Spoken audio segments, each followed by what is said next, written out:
Exercise 4.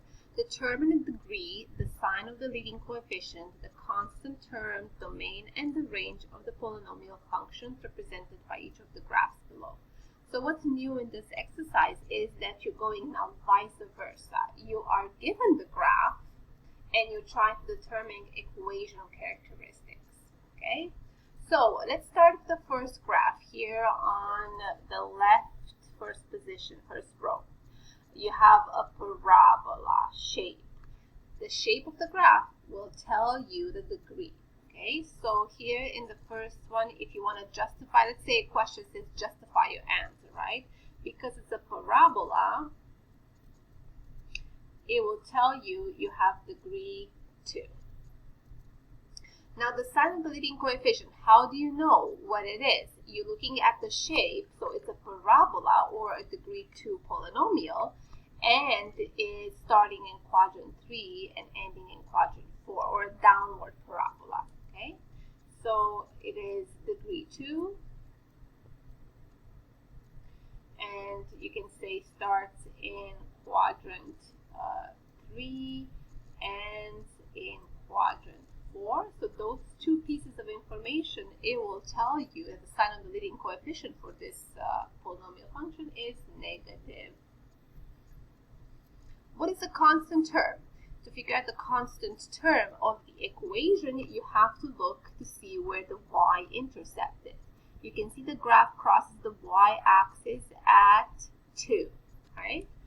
So y-intercept at 2, so therefore constant term or free term is positive 2. And domain and the range is just a little bit extra so we don't forget, okay? And we haven't really talked about domain and range yet in this lesson, so how about we do a bit of review. Now for a polynomial function, the domain is always x, so there's no restrictions. Domain, always x belongs to the real numbers, okay? Now, because we have sometimes parabolas that have a maximum point or a minimum point, the range is restricted to that portion of the graph from the vertex all the way to the end points. So here for the range, you can see we have a high value, which is our maximum at 4, and it goes all the way to negative infinity. So all of the y values that are less than, and again, you can kind of like guess here, is it equal to 4? Yeah, it kind of looks like, right?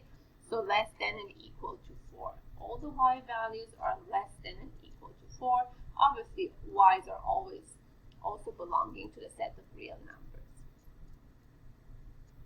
Moving on to the second type of function given here, we have a cubic function here, right? So you can see it's the cubic graph. Feel free to write the snake graph for me if you want, but you can't really, it's not really a mathematical term, just remember that. Cubic graph, that means we have degree 3 polynomial. What do we need to know to figure out the sign of the leading coefficient? You need to know the type of function and behavior. So it's degree 3 and starts in quadrant 3 and in quadrant 4. So an overall trend, it is an increasing trend, okay? So that means from these two, it's a positive leading coefficient. Where does the graph cross the y-axis? It looks at negative 1. So y-intercept at negative 1. Therefore, the constant term is negative 1. Domain is all the possible value of the real numbers, because it will keep on going here to the left and keep on going here to the right, and same vertically, keep going down and keep going up.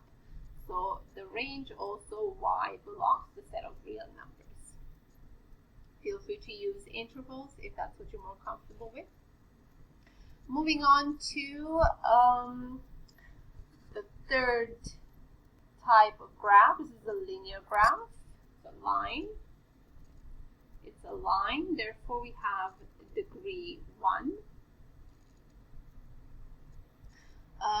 We have degree 1 and starting in quadrant 3, ending in quadrant 1. That's giving us a positive leading coefficient for this type of graph. And y-intercept at 2. Therefore, the constant term of the equation is 2, positive. Domain, x belongs to the set of real numbers. Range, y belongs to the set of real numbers.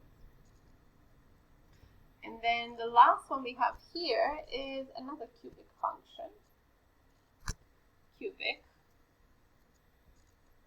function, cubic graph. So you have degree 3. Also, again, you can write snake if you want. So degree 3 and starting in quadrant 2, ending in quadrant 4.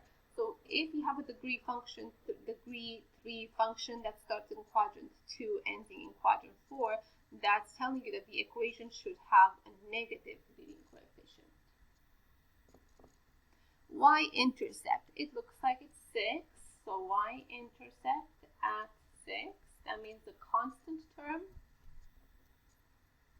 is positive 6.